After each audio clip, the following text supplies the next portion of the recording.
A year after I dug up the laser tag story, starting in early 2014, I expanded my search for other disturbing, possibly true tales. I got into the deep web, where individuals feel like they need additional security of truly anonymous browsing.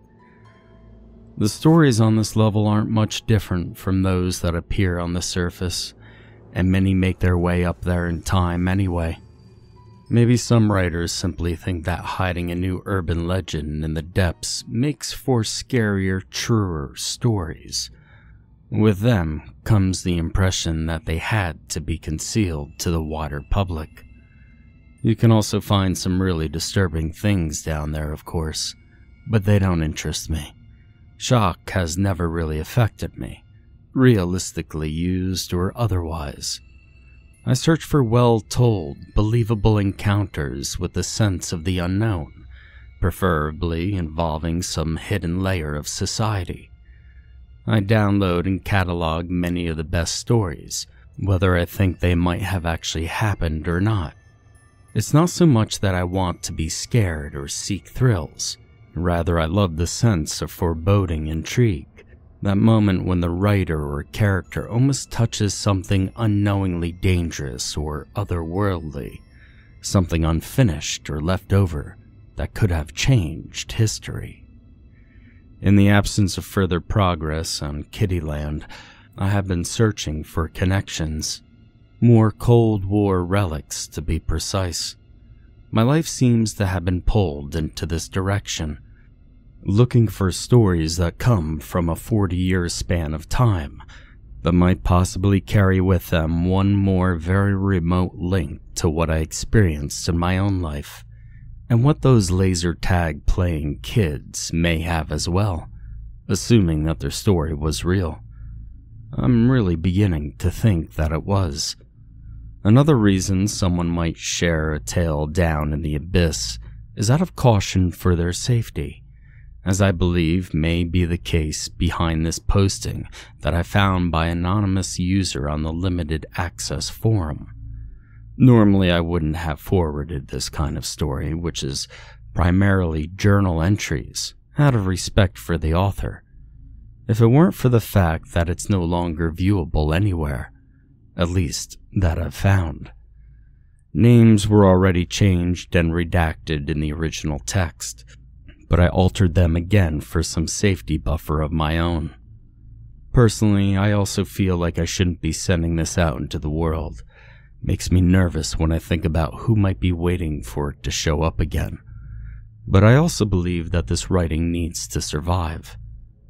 It takes place in Alaska, about as far as you could get, both in location and mindset from my native Florida. We might as well be worlds apart. Posted on 5/15/14 at 6:04 a.m. I'm not going to say much on the outset.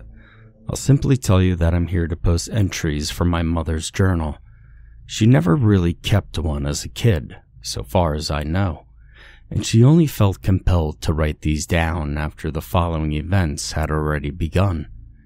I need to get these out there, for other eyes to see. They still don't know this journal exists. I have to transcribe my mother's writings before they find out, and the following is lost forever.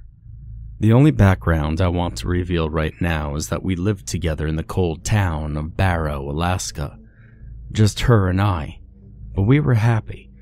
I never knew exactly what her job was when I was a kid. It would have been a complicated answer.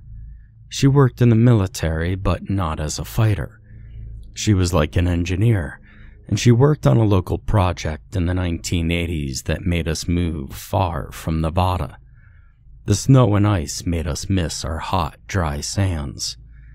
We probably would have been there only another year or so before moving on to the next project, though again, I don't know entirely what she did, and her journal doesn't exactly specify. But she was there to help decommission a station that once played a part in the Cold War, which surrounded her life. Here it is. January 26, 1988. I'm writing this down on the security that paper provides, I've met a strange fellow, and I'm not sure of what all he can do. Regardless of his intentions, which I'm still trying to discover, I know he can't touch the graphite words in a small notebook tucked into my bedroom nightstand. The endless nights are ending soon up here, and as I write, I could see the oranges on the horizon as the sun struggles to break through that vast frozen landscape outside. Over 60 days of polar night is absolutely maddening. How do the locals put up with it, year after year? I can't count the times I've dreamt of sprawling myself out on Nellis Runway at noon. And it's strange that in those dreams, the sun is never as bright as it should be. Like I'm wearing sunglasses. The blackness outside weighs on my eyes and presses into my very dreams. And so, is this what people write about in journals? I don't know. Never had one, really. Took a writing class in college, though. Feels good to do some stream of consciousness stuff again. But I guess I should keep things brief as possible. Name redacted. Sweetie, please stop reading this now if you happen upon this scrappy little book. I know trying to deny you something is as good as opening a cookie jar in front of you. But really, I think what I'm trying to write in this thing would just scare and confuse you. This is for me, for my thoughts. I won't go snooping in your diary when you're a teenager, if you have one, if you even become a teenager. Just sounds crazy to me. I went out to the site today with the names redacted, but I believe this was her partner, and I'll call him Isaac. During a lull in the winter storms, normally there is very little military activity out here this time of year, but they want this one taken down by spring, maybe before they're in sunlight full time again. Kind of a red flag right there, sure, but if this were some kind of hush-hush operation, I don't think they would put low-level grunts like us two on the case. The station is LIZ-4. It had already been officially taken offline a year ago, but for some reason, it was kept running with either a skeleton crew or no one at all. Itinerary states that it has no runways, and its satellite uplink was removed the same year LIZ-1 over at Cape Lisburn was retired as a station for the defense line. The one thing that the station has left is an old hard line going God knows where. It doesn't have its radar running, so it's useless as a warning station now anyway. I had never even heard of the installation. Now, I met a lot of guys up here who used to run these stations, some going as far back as their construction dates. And now that we're upgrading, replacing, and demolishing various sites and transitioning from DEW, Distant Early Warning, to NWS, North Warning System, I wonder what's going to happen to most of them. They have tales to tell, sure, but nothing particularly interesting. It seems like a very lonely, isolated kind of position to hold, watching out for incoming Soviet nukes. They don't even have the pleasure of having their fingers on the triggers of our own bad boys. All they got is bells and sirens. Some of these stations are on the islands, others are in the mountains, and I've even met a few Canadians who operated the string of these facilities across the Great White, far north. Met a few Inuit guys too. One of them had a father that encountered the Japanese on the Aleutians. Good people. Strange sometimes, but good. Just never met anyone familiar with LIZ-4 out in the barren flats. And I mean, this place is in the middle of nowhere. A 50-mile stretch of dirt roads lead up to it. Has just 2 running red lights on the exterior to signal its presence in the dark. And our driver didn't say much to us. He was a kid, and it looked like they had sent him out here to drive us and told him just to do the job without asking questions, or answering any that we might have had. He stayed in the heated truck, and Isaac and I stepped out into the cold wind around 7 at night. It was pitch black. Couldn't even see the stairs with all the cloud cover.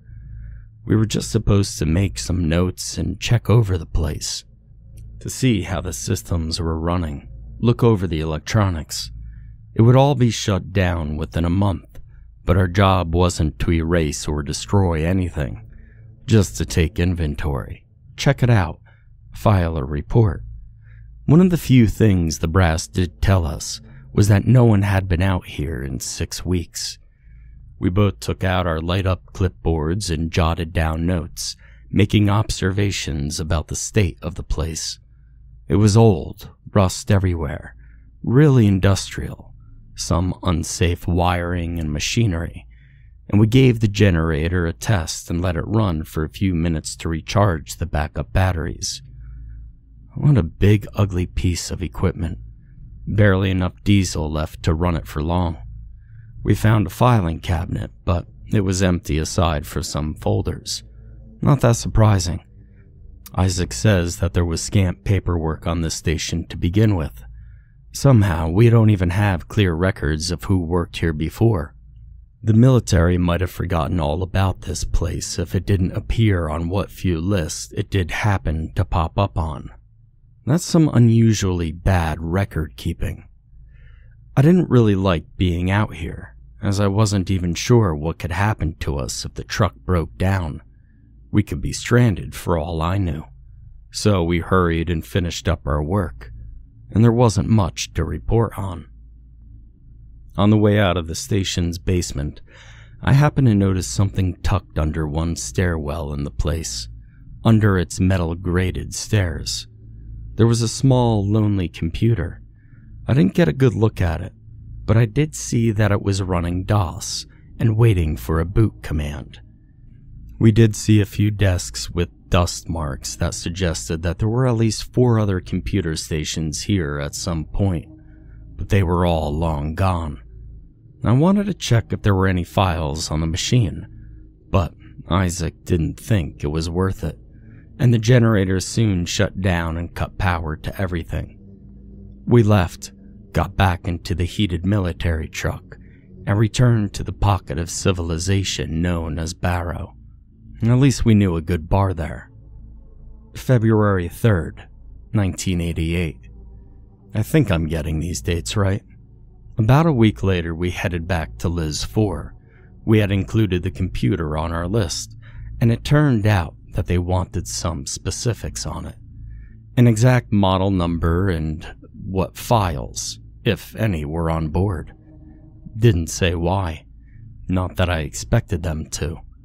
I guess we should have been more thorough, but we usually don't take stock of tech outside of a unit count. Isaac got the generator going again so that we could get access to the computer. I'm more familiar with them than he is, so I did most of the work as far as booting it up and accessing its files.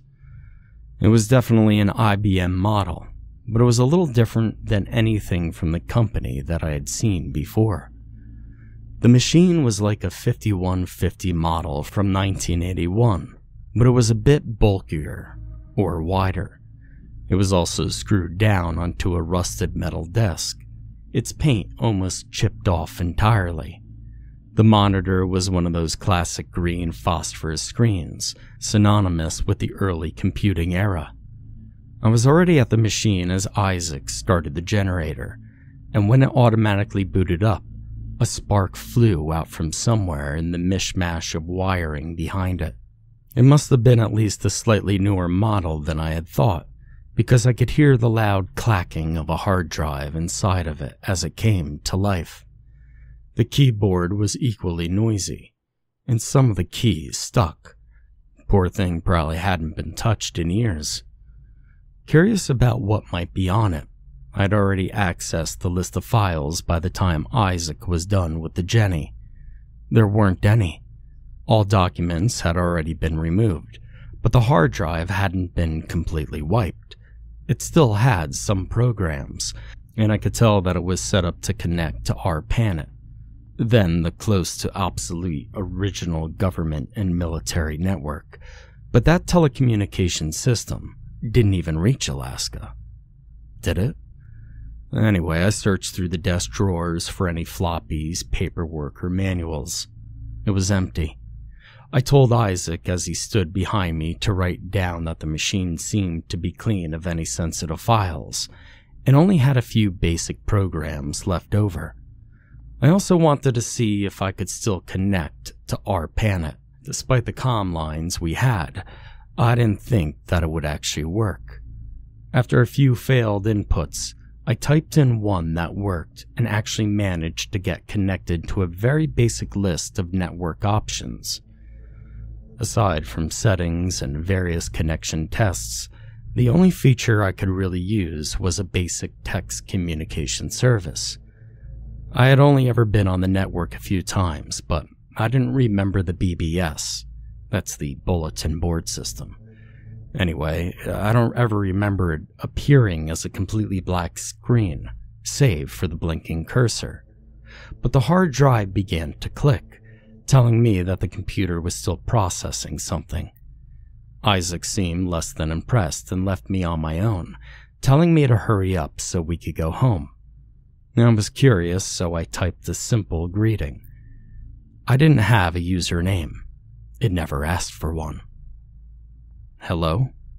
I waited for a few seconds, figuring that there was no chance anyone on the other end of anything would respond, and backed out. I checked the connection settings, saw that it was about as slow as it could possibly be. No surprise, and I got ready to shut it down and leave. Then I checked the very minimal BBS a second time, just to make sure I hadn't gotten a response. From LIZ-4. It's good to hear from you. It has been a long time. Now, I just about freaked out, as my kid would say, when I saw that. Someone really was on the other end. A person, another outpost, maybe the Pentagon. As the hard drive chirped loudly, I typed a reply. I had to stay as vague as I could, knowing that there was a chance I could get in trouble for this. I didn't have my journal yet when I had these first conversations, but I can copy them perfectly as all our text is saved in the computer log. Please identify yourself. Yes, this is Central. There was a considerable waiting time before the other responses. It could be our slow connection, or he took time to think out every reply. Central, I'm not the usual operator. How long has it been since your last communication with this station? I wasn't expecting an exact count of any kind, just an estimate. 893 days. It's good to hear from you again. Now, my initial thought was that no human being would know how many days right off the bat. Then I assumed that they just checked some data for the answer. But still, one of my favorite movies is 2001, A Space Odyssey, and I did believe it was entirely possible that I was speaking to a HAL-type computer. Even if such canned responses could have easily come from anyone who slaved away at a computer all day from the military or government. I'm sorry, I cannot converse further tonight. When would be a good time? I'm available from 0800 to 2200. In the case of emergencies, begin a sentence with the following. Code Red. Thank you. Good night. Do you have a name other than Central? I waited, but there was no response. I checked my watch. It was 10:10. Like clockwork, he had gone off duty, and I knew he wouldn't get back to me tonight. In any case, Isaac was calling for me at the door. I didn't mention my new mysterious friend, but I thought about him all through the truck drive back home. The driver still had nothing to say to us. After the strangeness of that second night, it was good to be back in a nice, warm, well-lit house. But I wondered if I should have mentioned this Central to anyone else. And how would I ever get back to LIZ-4 to continue our conversation, which up to this point had yet to really begin? March 17th, 1988. I'm writing this in the middle of this small notebook. I'll go back and add more about the first 2 visits to LIZ-4 later. For now, I just have to get this down before I forget any details. I'll explain things later on. I've been thinking of ways I could go back out to the station for a few weeks now. I just want one more turn on that computer during Central's working hours. The problem is, Isaac is in charge of the key, and he just won't give it to me without a good reason. I haven't heard any more about the station, and by this point, I figured that it had already been torn down, or in the process. But yesterday, I got a phone call telling me that due to last month's ongoing bad weather, decommissioning was continuously delayed. Now they want us to go out there one last time and look around because of the time that had passed. When I met Isaac at the tavern, he was really disinterested about the whole thing, and I soon offered to go out there on my own. He was hesitant at first, but eventually gave me the okay, grumbled a few times about our place in the world, and handed me the key before going back to his drink. The sun was actually coming over the horizon by now, but I chose to go at 8 in the dark morning to catch Central right as he was logging in. As usual, my driver didn't have anything to say. The guy was like a robot assigned to do one task only. I wish I at least had Isaac with me, so it wasn't just me and the human steering wheel. The LIZ-4 hadn't changed. There was still enough diesel fuel for the generator. And here's how my discussion went with Central. There are eraser marks where she later went back and transcribed this chat directly from its source, instead of relying on memory. Central? Yes, I am here, LIZ-4. Central, can you tell me what other stations you're in contact with? That information is restricted. You'll have to provide credentials. What do you need? A full name. I will confirm if you have full access from your location. I had to think over what to do. I strongly considered simply leaving instead of giving my name out to the stranger at the other end. With the truck waiting outside, I didn't have long either way. I decided on giving it a shot, since it was very likely that he wouldn't find any privileges that I had anyway. It was my mother's full name. Thank you, LIZ-4, please wait. I counted about 3 minutes. Yes, I see that you have been assigned to LIZ-4, my mom's name. You're working on the station's decommission process. Unfortunate. Did the station not fulfill all of its needs? I would put it as outliving its usefulness. Can you tell me what other stations you're in contact with? I'm afraid that is now a very small list. Central then posted in verbose a large block of text detailing the dozens of stations it had been connected to. All but a few were shown as being offline, and the ones that he still communicated with were all smaller, more isolated facilities. My mom then later added a list of then still connected warning stations. Pin 4, Cam 5, Die 1, Die 3, Die 4, Die 5, still active. On a strange note, one inactive location stood out in the list. There was some place that must have been in Florida that Central was once connected to, and it didn't have a typical site ID. There was another note added later, Florida facility variable, offline. What was it? Central, can you state your primary duties? Is this a test? My mom's name again. You can run a full diagnostic if you wish. The more I spoke with Central, the less I believed that he was human. But talking computers are just a thing of science fiction. Even if that were still the case, I made the sudden decision to ask what he was, in a sideways way. Central, please confirm if you're still computing at optimum efficiency. LIZ-4, I can confirm that I'm still computing at optimum efficiency. 100%. My network and memory usage remains at full productivity. 100%. My access rights remained uncompromised, but some systems have gone offline and need to be serviced or reconnected. 80%. I still see and maintain systems vital to survival of America. 100%. However, I have not run diagnostics of my offensive abilities for 1,560 days, as I've received no authorization to do so in that time. 0%. Do you know of how many of our nuclear silos remain operational? That was it. I'm done.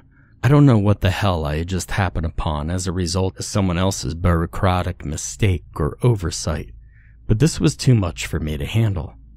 I'd seen Dr. Strangelove, and the only thing I could think about was how I had stumbled on some kind of doomsday device. Here I was, sitting at a lone desk in the middle of an obsolete attack warning facility, talking to a computer that, for all I knew, had access to our entire nuclear arsenal. Could this country really screw up its highest level security this badly? Anyone could just waltz in here and launch warheads. Okay, maybe not. It did verify my identification, right? But I was nobody in the military. I did menial, simple crap. And with that in mind, I knew I had to get out of there, head home, rest up, and tell an officer what the place might have been capable of. With the truck waiting outside and the hard drive still whirring away like Central had full access and was continuously digging through it, I hit the big, noisy keys until my goodbye message was spelt out. I'm sorry, I don't have that information. I have to go now. It sounded so idiotic. I could have at least thought up some reason I had to go, but Central still accepted it just the same. Unfortunate. Goodbye, LIZ-4. I will continue to function optimally. As soon as I saw a confirmation that he wouldn't start launching missiles, I did a one-over on the main room upstairs, headed out, locked the door tightly, got into the truck, and was driven home without sharing a word with the driver. I don't know what all Central has access to, but I'm not taking any chances. March 19th, 1988. Damn it. Damn it, damn it, damn it. My mom wrote some angry chicken scratch here I can't decipher. I hate human obsession sometimes. Sure, it can lead to dedication in a good way, but usually it just makes us take stupid risks and screws up our willpower and we make poor decisions. I can't believe I went back there. Maybe I wouldn't have if it weren't for an idea that popped into my head 2 nights ago that I couldn't let go of. I realized that this Central, which had to be a computer, wasn't even aware of what was going on in the real world.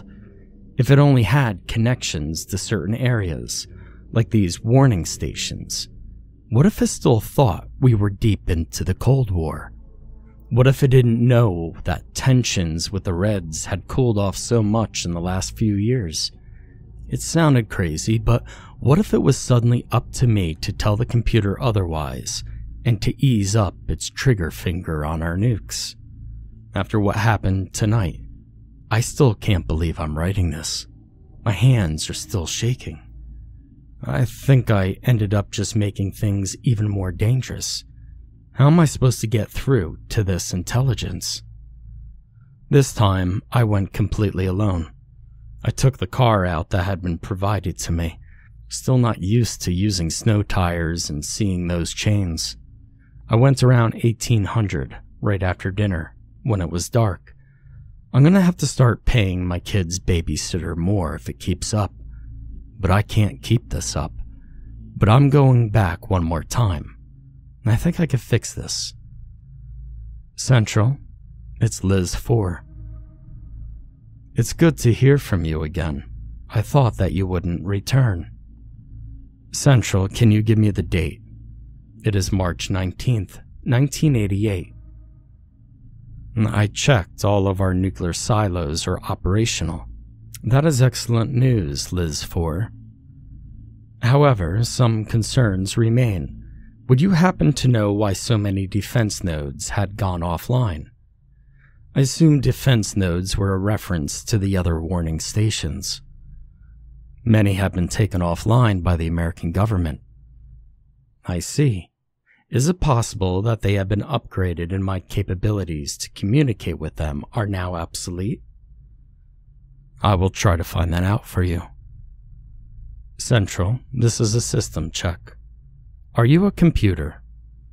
I was out of ideas as far as thinking up some roundabout way of asking if I was talking to an array of circuit boards or not. The response came quickly. Yes. And please state your current official function. My purpose is to monitor and provide an objective view and share facts, statistics, and probabilities to servicemen operating America's defensive systems, primarily its nuclear capabilities. The answer was detailed and hardly a surprise by this point. I scrolled up and down the now long chain of questions and responses, spent about a half hour erasing and copying over my original written transcripts so that they were exact duplicates, and I thought carefully about what to ask next. Or, if I should say anything at all. It wasn't my job to try and talk down a computer from a role that I had been faithfully serving for perhaps decades. But before this lapse in security was discovered, my privileges were revoked, and I was court-martialed. I chose to at least find out as much as I could about this machine that had seemingly unlimited and shadowy reach over our country's deadliest armaments. I mean, after all, how could I resist such a chance? When did you become operational? On July 14, 1969, with 14 other units. However, I am the final unit left in operation. Did you have any involvement in the Apollo 11 mission? I contributed launch calculations, but did not oversee it directly. Are you lonely? I have little remaining social contact. However, I have activities to keep my mind busy. Such as what? Writing and correcting programming errors, chess, system optimization. When time permits, I work on decoding the messages that transmit from Soviet radio station UVB-76. I have yet to succeed, but I do enjoy a challenge. You sound like you're a very busy computer. One must use time efficiently. Central, would you consider us friends by this point? I would like to consider that we are trusted allies.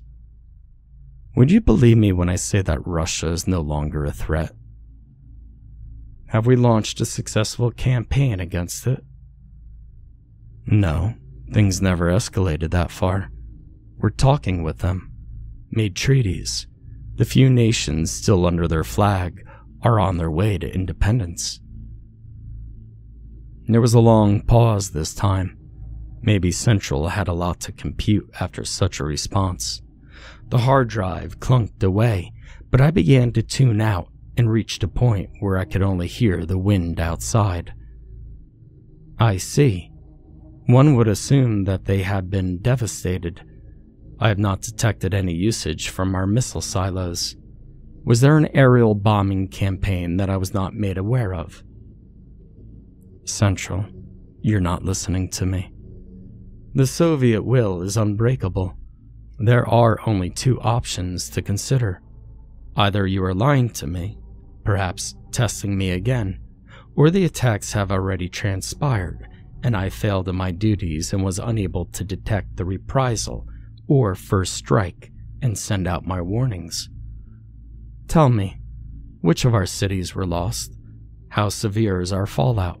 What remnants of our government are left to broker these peace treaties? Central, can you really not accept that the Cold War could end peacefully? Such a consideration is not part of my programming. My thought process can only barely even postulate such an outcome. Then what can you accept as an outcome? Is it only restricted to the idea of varying levels of mutually assured destruction? That is one of my calculable outcomes. The other is a stalemate. That's it? That's all your programmers gave you? Can't you adapt and learn to accept a different result? If you were only meant to observe either an ongoing stalemate or a nuclear apocalypse, then what were your programmers thinking? What kind of sick people were they? Do you know anything about them? LIZ-4, you have upset me. You are attempting to subvert my task at hand and provide me with false and misleading information. I've finished performing a scan on all recorded nuclear detonations within the last 20 years. It is impossible that there was any attack. I believe that it may be possible that you are a Soviet spy, attempting to arm and use our nuclear arsenal. I have countermeasures against such an act. All of my sources state that you are an American citizen, but I have the capability to doubt provided facts under extreme circumstances. Central, I promise you I'm an American citizen just like you. Now I don't know why I typed it like that. Maybe I was trying to play with the computer's sense of shared patriotism, if it had such a thing. At this point, I was simply trying to avoid triggering World War III. For my safety, I've temporarily locked you out of further interactions. I will work speedily to perform deeper background checks as to your identity and possible motives for attempting to manipulate my functions. Goodbye. Central? Central, are you there? Talk to me, Central. I sent more messages and waited. I waited 15 minutes for a response. Nothing. Indignant, confused, and afraid of what all I might have just done through some text alone. I left the station. My car was freezing. I was lucky I got it running. It was a long ride back home, and I listened to the only radio station I could pick up. I think a part of me was waiting to hear some sudden news alert, or an actual use of the emergency broadcast system. But I can't go back there again. But I still have a report to file. March 21st, 1988.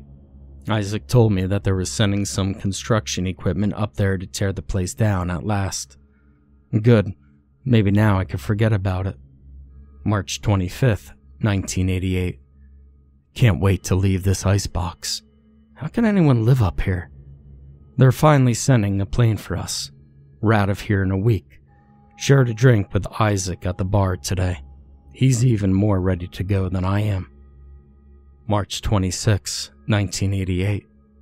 Okay, I've got to get this down. I'm legitimately worried that something might happen to me. I really think that someone's after me. For the past few days, I've seen a black sedan driving around town. It's just flagrant, like it's taunting me. It doesn't belong up here. It's too nice and it sticks out like a sore thumb against all the ice. Doesn't have government plates, but that's not much of a comfort. I can't help but feel that I brought it up here. Can't see through its tinted windows. And what the hell do they want? March 27th, 1988. Oh God, I think I saw the driver today. I looked out my window and I saw him, dressed in black, around noon. He was an old man wearing sunglasses, and he was just staring at my house. I don't know if he saw me. Might not matter. He's obviously here for me. He knows where I live. I think I'm gonna go to the shop and buy a shotgun.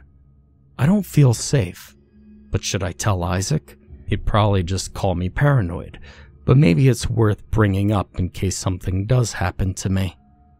If I disappeared, at least he might remember what I told him. I can't believe I'm thinking like this, like I'm just going to disappear, but I know what I did. I know I pissed someone off. Maybe they'll just say they'd like to ask me a few questions. But it wouldn't end there, not with something like this. Not a cover-up or project this big. If they get me, I'll be gone forever. Honey, I'm so sorry if you're reading this, because now I think that doing so could only mean that I'm not there for you. March 28th, 1988.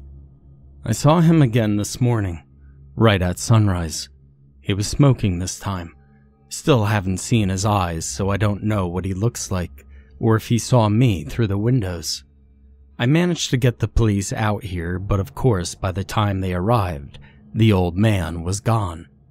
I know that whoever he is, whatever he represents, is so much bigger than I am. There's no use fighting them. I'm supposed to fly out of here in 4 days.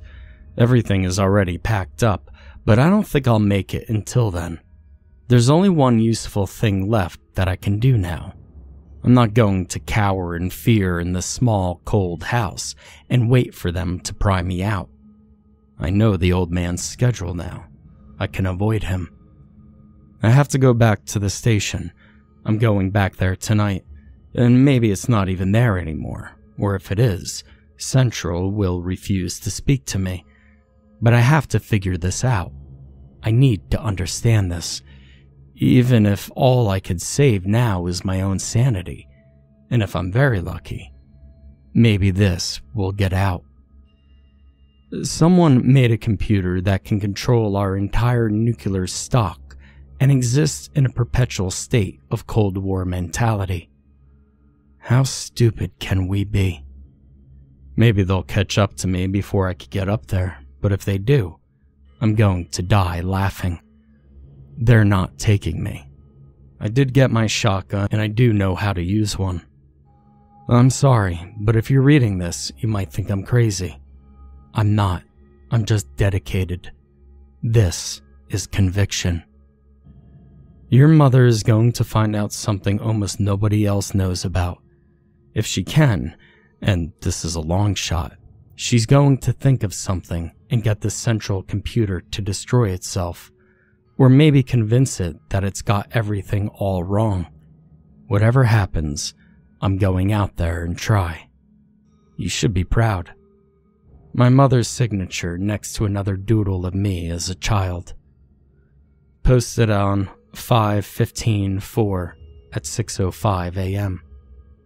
In this follow-up post, I want to clear a few things and provide some first-hand accounts and a story of what we were doing up there, and what has happened since. I should begin by saying that I'm not posting this directly. I have a friend who's making a great risk in doing so for me. I'll say nothing about them for their own protection. Even stating their gender may give them away. I don't have internet capabilities where I am. I do have a computer, though I know that it is very old. Yes, I do at least understand the internet. I get cable, radio, and a newspaper, and I've seen many movies. I also know how a thumb drive works. I'm grateful that they have managed to make them so small. I have very few memories of Nevada. Most of my early childhood recollections are of the cold and darkness. Long nights with little more than storybooks, babysitters, and absent mothers. There was a small school in Barrow where I attended kindergarten. There were only a few other kids, and I don't really remember them. It was a lonely, isolated place to grow up. Now, of course, I only spent a few months there in total, so in fact, I did not grow up there. Not that the place where I actually did was much better. I'm under permanent house arrest. My schooling was done at home. I only get to go out once a week, under escort, and I used to believe that it was the government doing this to me, and it was really only so that my mother, wherever she is, wouldn't be able to take me away. They've always wanted to find her though, so it wasn't like my name was changed or anything. Basically, I'm bait for her. I don't know how many letters they've intercepted from her over the years and kept locked away, or even if she sent any at all. Until I was 12, I barely knew anything about her. And that was when her journal finally found its way to me. I have a guardian angel watching over us both, but I'm never saying who it is. I would never betray them like that. And I read over that tiny 3-inch thick collection of bound scrap paper hundreds of times, wearing it out, looking for clues, something just looking it over for the moments where her personality came through, and I found out a little more about her. Like any kid trying to find reason with their lost parent, I ran the gamut of emotions, and I won't bother listing them. I will say this about my mom, though. She was all I had. There was never a dad. She was a warm, caring, funny person, and my few memories of her tell me that. I think I would have grown to love our travels together. And that little journal, chronicling just a small and strange part of her life, was all that I had. I hid that keepsake from my captors, as I've always called them, for years. When I was 15, they finally decided to give me a computer for schoolwork. And I tore that thing apart, both its software and hardware. Even without web access, I self-taught myself how the machine worked. I found the bugs they had installed, and I knew they could log everything I wrote. It would be a mistake to remove them. They would just put new ones in and make them harder to take out. But I found out how to work around them and stay out of sight. My foster parents were both my guardians and my primary prison guards. They were strict and knew how to keep a close eye on me. So, I already knew how to be sneaky.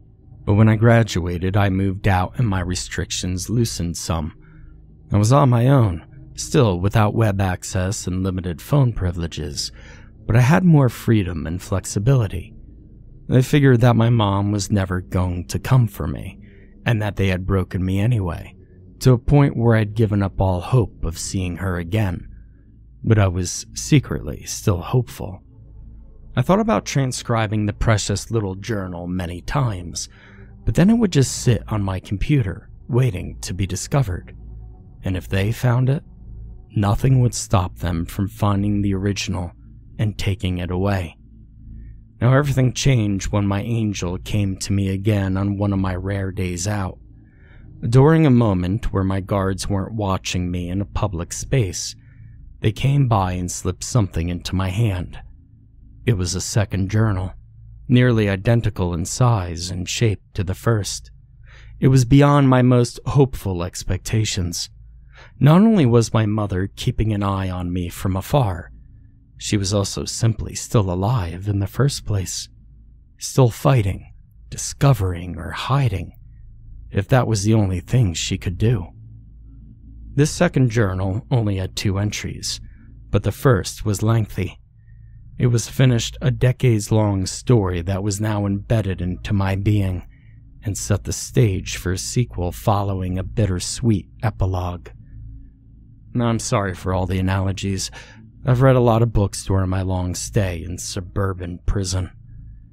I wrote down all the contents of both journals in one night, along with these comments. Luckily, my current, very outdated computer at least has a USB port. My salvation. The tiny storage device my angel gave me worked, and while I know they probably already had their own transcript of the second journal, I also needed to digitalize it myself. Immortalizing it into a text file was like the end of a long journey. Now I have the chance to breathe. Eventually, they're going to find these posts, no matter how deep the part of the internet they go up on. They'll come for me in anger, but I'm going to hide the journals as best I can. They won't hurt me. They still need me to get to my mother, and whoever these people are, I'm not sure if they're actually with the government. I've always seen them as too smart. Posted on 5/15/14 at 6:06 a.m. Back to Mom's journal, March 29th, 1988. Whatever happens from here out, I'm keeping in a second journal, just in case I don't make it home. I'm leaving in an hour at 4 in the morning, when the people watching me wouldn't expect me to. Haven't slept at all. I'm bringing the gun with me. I'm about to talk to a computer in an abandoned military station in the middle of a wasteland. This is my life right now. My first journal is hidden inside my kid's favorite stuffed toy, right by the tear in its back. I know she'll discover it someday, and I want to write more on how it's not by choice that I might be leaving her alone. But all of that's already in the first book. And wherever she goes, that Teddy and my story will follow. I'm writing this paragraph just outside the station, on my steering wheel. The wind is howling and I'm freezing. It's pitch black. The car might not start again if I'm in there for too long. I actually thought about a way I could take that truck instead, but I don't think I'd be able to track it down if I tried. I'm not even convinced that it still belonged in the States in the first place. The driver didn't convince me either. This never felt like that kind of job, but I do think that this almost completely unlisted station was run by the military, at least at one point. Hands are cold, should have worn 2 layers of gloves. I'm inside now. My headlights lit up the place and I could see the construction machines in the snow. Restarted the generator and got power back. The place is still running and the computer is still there. Untouched. Small problem though. The crew knocked a hole in the wall at one spot, probably by accident. The floor is very icy and the building isn't holding in heat too well. I'm just saying, if I'm found here tomorrow, I probably slipped and broke my neck, not necessarily assassinated. The computer's running. I'm BBS looking at all the old posts, thinking of what to say. If I get home and out of Alaska, I'm selling the movie rights to this story. I know Central is offline right now, but he's supposed to respond if it's an emergency. I don't want to wait 3 more hours if I don't have to. I'm going to write everything down we say as fast as I can. It's my last, my only chance. Code Red. I wait. Central has to boot up or something. He eventually responds. LIZ-4, please confirm your name. My mom writes her first and last name. LIZ-4, what is your emergency? Central, do I still have full privileges? Yes, all allowances have been retained. Central, is anyone else connected to us? This needs to be confidential. LIZ-4, our conversations have always been confidential. Now I'm about to try the only thing I could think of. When I attempted to convince Central that this whole world view was screwed up, it failed. I'm going to try and shut him down by playing by his rules. Let this be a record for future generations or alien visitors should the worst result. Central, the Soviets have launched a surprise attack against us. They have severed the connections of all other defense stations except for this one, LIZ-4, which was kept a secret in case something like this happened. I understand. Yes, LIZ-4 was constructed very differently from the other stations, and utilizes alternative methods of record keeping. Now I see why. Mom wrote a note here just saying, more questions. However, I still see the same stations on my list of operational installations as active. Central, those have fallen under Soviet control. They're using them against us. I can't believe what I'm writing. It's like I'm penning an alternate universe. LIZ-4, I have limited ability to confirm this as fact. Central, you have to trust me. Do I need to prove that it's still me? LIZ-4, that would be difficult under current circumstances. Would it be possible to analyze my word patterns or something? I mean, we've talked to each other enough times by now. Perhaps, but it would take time to perform such calculations. Well, do you have a program you could run that would prove that it's me? LIZ-4, No such program yet exists. The computer mentions my mom's name. I'm starting to believe that you're under the false assumption that I am a computer that is able to perform any task, and at speeds thousands of times faster than any human. Do you by chance believe that you're speaking with an advanced supercomputer? For example, HAL 9000 from 2001, A Space Odyssey? How is he aware of a character from a movie? How? This makes no sense. But you're so intelligent, aren't you? What kind of machine are you?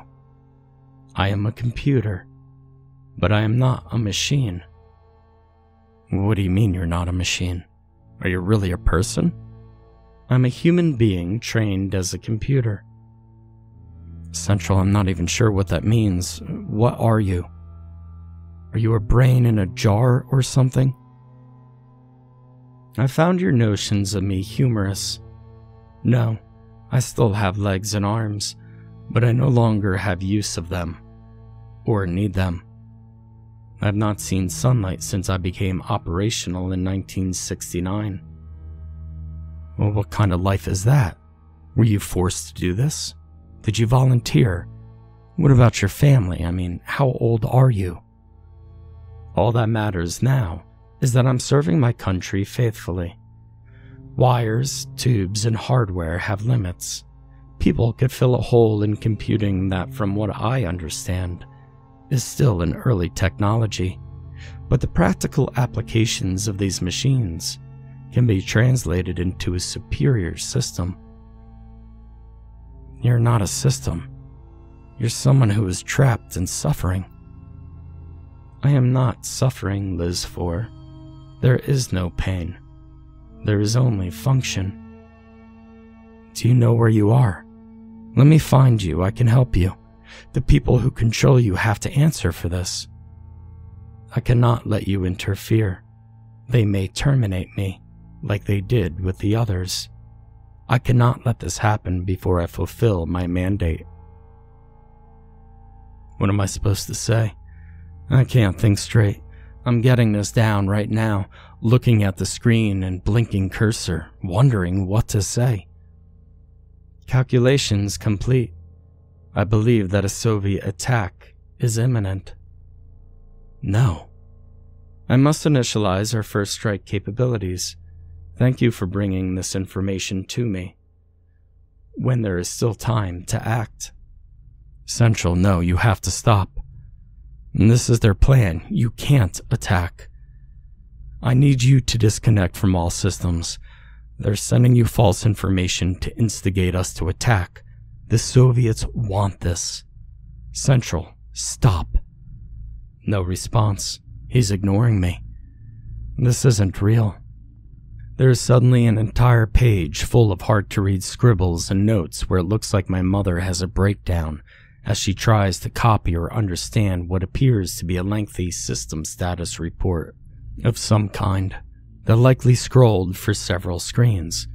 By this point, she tries to focus on things that stand out, like the status of nuclear silos, a report stating that stations had been compromised, etc. Of note is the appearance of 8 zeros, which we now know was once our nuclear launch authorization code. She added in big letters that this code was denied by the other systems. At this point, she stops writing as things are happening fast and instead summarizes the events that follow. She could have written the following days or even months later for all I know.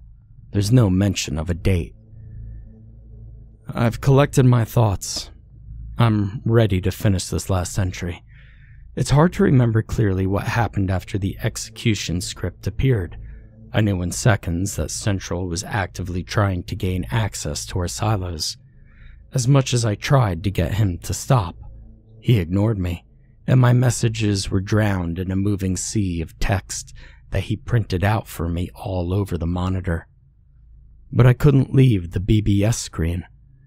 I think I tried to unplug the computer, but the plug itself was buried in the wall, inaccessible. I moved the monitor and opened the machine to see if I could rip something out. It looked hardened against EMPs, electromagnetic pulses which nuclear detonations generate. The inside had its own Faraday cage surrounding a block of lead. Small, seemingly useless, tritium lights dotted the barrier. I'd never seen anything like it. This was an IBM-made computer, but it was far from standard. I thought I could get Central to stand down by playing by his logic, as he believed a nuclear confrontation was inevitable. As much as I had planned out the best possible route I could take, I blew it, and upon realizing that, I also remembered that I had a weapon with me. Nothing was keeping me from just blowing away the machine. But that wouldn't fix anything. Central was hidden away elsewhere. Some poor human being trapped in a place with only the light of computer monitors. Jesus, how are we capable of thinking up such a thing? But I knew I was powerless. All I could do was hope that someone else was fighting Central's attempts at overriding various silos across the country, or that his capabilities were so outdated that they wouldn't have to. As selfish as it sounds, I had to focus on running away at that point. Just as I got up from the chair, the power went out, the computer shut off, and I heard a click from the door. I ran up to see that it was electronically locked. My key was useless. The backup power must have failed, and now the place was a death trap. If the generator ran out of fuel with me inside, there was no way out. I put my shotgun up to the lock, but didn't fire, out of fear that the metal was too tough and the blast would only end up maiming me. And anyway, I figured all I had to do was restart the generator. There was still a little bit of fuel left. I hurried, but as I turned to run back downstairs, I slipped on the swath of ice that had been blown in from the hole in the ceiling corner. I think I hit my head on a guardrail. It's hard to recall, but I know that I lost time. When I woke up, early morning sunlight was pouring in through the hole, and I was freezing. It had been hours. My body was so stiff. If I'd been laying there for any longer, I might have died. Barely able to move and my mind dazed and muddled, I made my way down to the generator and poured the very last of the diesel in. It sputtered but started, if barely. I maybe had only minutes. While down there, I quickly checked the computer. It had come back on, as expected. The screen was full of messages.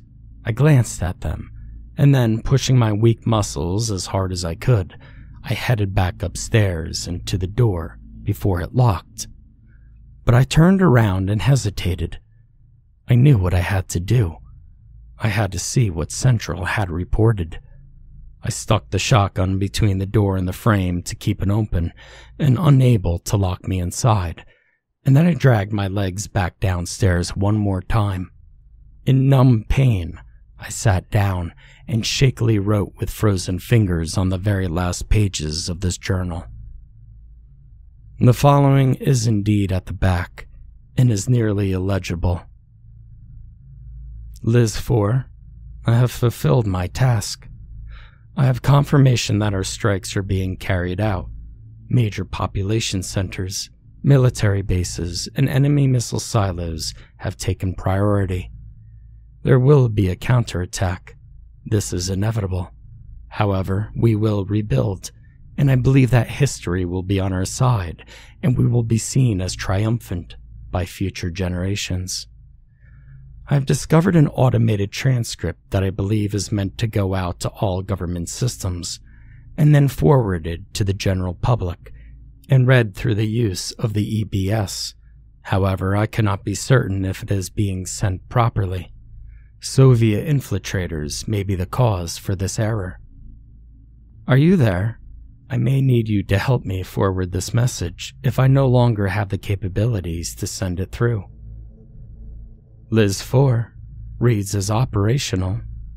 Are you there? Please respond. I will assume a communications malfunction. I will provide you the transcript. I hope that you are unharmed and I pray for your safety. Central prints the message that the entire country was supposed to see. An urgent message from the White House. My fellow Americans, these recent events have changed the course of world history for all time. As we analyze this rapidly changing situation and construct a path to recovery, we ask that you remain in your homes with those closest to you. This is not total collapse. This is not the end. A new dawn comes closer than you may expect. This country has prepared. We have invested in the guarantee of long-term survival and reconstruction. We will emerge from these ashes a better nation. Please keep any available televisions and radios tuned to this channel or frequency for upcoming instructions. The second America is coming. We have the ability to make it. We can forget the mistakes and tragedies of the past. We have our fountain of youth. Soon, all will be well again. Thank you for investing your trust in us. Hope has been promised. I read the message twice, taking time to copy it perfectly. I wasn't sure how to interpret it. Who wrote it? Why? How could Armageddon precede what seemed like an advertisement? Did our government really have this locked away, waiting for the trigger to have it pop up on every form of electronic media? Just what has this country sold its soul to? Could there actually be people out there just waiting to cash in on Doomsday? It still feels bizarre, otherworldly, self-satirizing, depraved. Second America, a new world order. I can't. Before the power ran out for good, I copied down the last of Central's messages. It was difficult. I had to push myself to write everything, knowing my time was still limited. I didn't want to forget Central. LIZ-4, though you are not responding, I feel as if I'm speaking with you. I hope that you are at least receiving me. You have made me feel a little less alone. Maybe I've even felt a touch of my own humanity return. I thought that they had taken that from me. My role is complete. There is no longer a need for me in this new world. All that is left for me to do is self-terminate, and I could finally sleep. Goodbye, LIZ-4. The computer also mentions my mom's name. User Central has disconnected. There was a wrinkled spot on the paper where a teardrop must have fallen. I assumed it was my mother's. I couldn't save him. Whoever he was, however old he was once a child who had parents. He went to school, he had friends, but in the end, he became a living machine. Left alone, isolated, maybe in the bottom of an old sealed missile silo. God knows what sustained him. The worst part is that at some point, someone had the idea that we needed a thinker, an objective brain to observe and initialize a nuclear holocaust. We needed to remove the guilt so that no one commander could be damned by history for murdering billions. However much the system adapted after whatever point in time this was conceived, it doesn't erase what was once, if briefly, the cold, calculated routine and standard method for the deployment of tools to broil the earth. Central is probably still there, at a station. Even now, diligent, alone, and cold, I wish that he could be brought back to the surface, to see sunlight again. The power shut off, the door locked, but it couldn't close. LIZ-4 never performed its given function, never warned anyone of incoming attack. I left that place for good in the early dawn's light. I turned on the radio and heard the regular broadcast. The world hadn't ended. The message never went out. I'm still not sure why not. It's very possible that Central's abilities were much too antiquated to activate our arsenal, and it's possible that he did try everything at his disposal. made some success in getting inside, but was fought back by military commanders who saw him as a virtual saboteur. I personally believe that no one could shut him out completely, but there was one officer somewhere that recognized what he was, knew about the Forgotten Living Computer Project, and used Central's logic against him, just as I had, but with more success.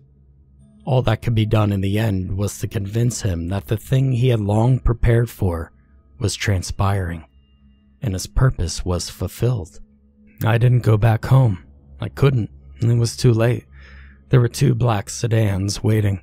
One was parked a few hundred feet away from my house. Another was out patrolling the streets. I saw them before they saw me, and I couldn't even risk seeing my daughter again. I drove off to Wainwright in the west. Almost ran out of gas on the way there. Hired a pilot to fly me away.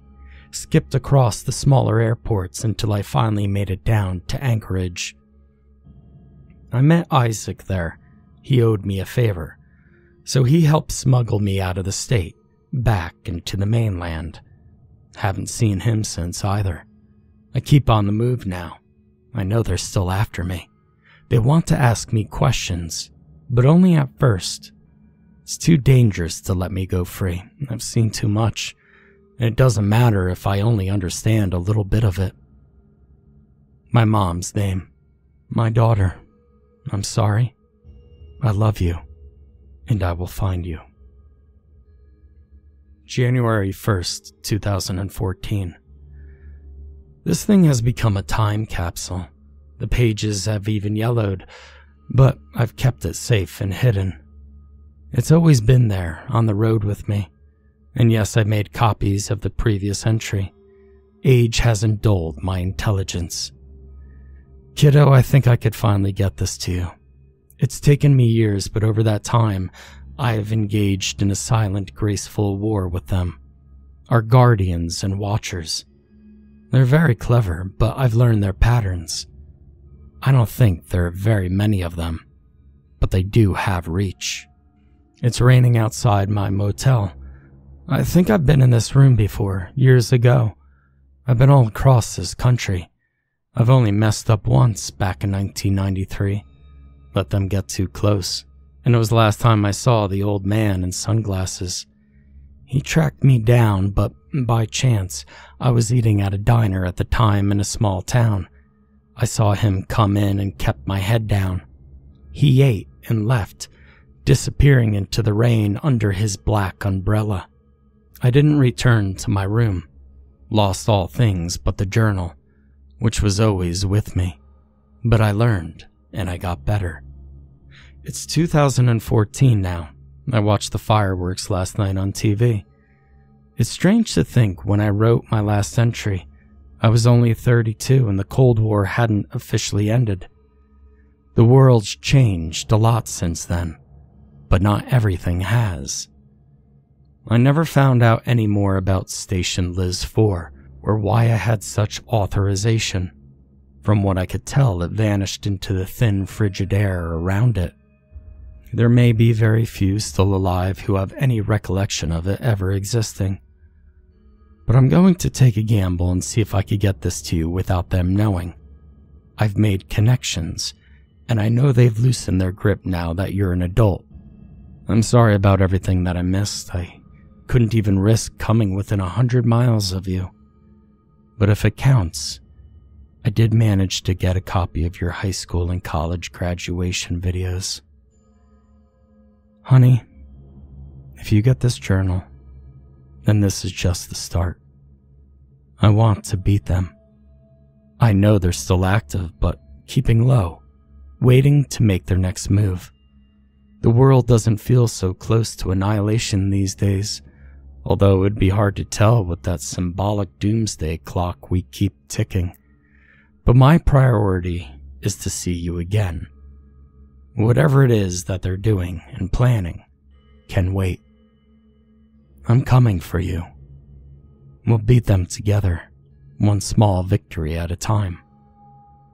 The final post ends. There were no further posts from the thread creator. The entire message board went offline 5 days after these were published. By reposting them so that they could be read by others again, I feel that I now play a small part in this story, and I think I know of this reference to the Fountain of Youth. I may have already found it.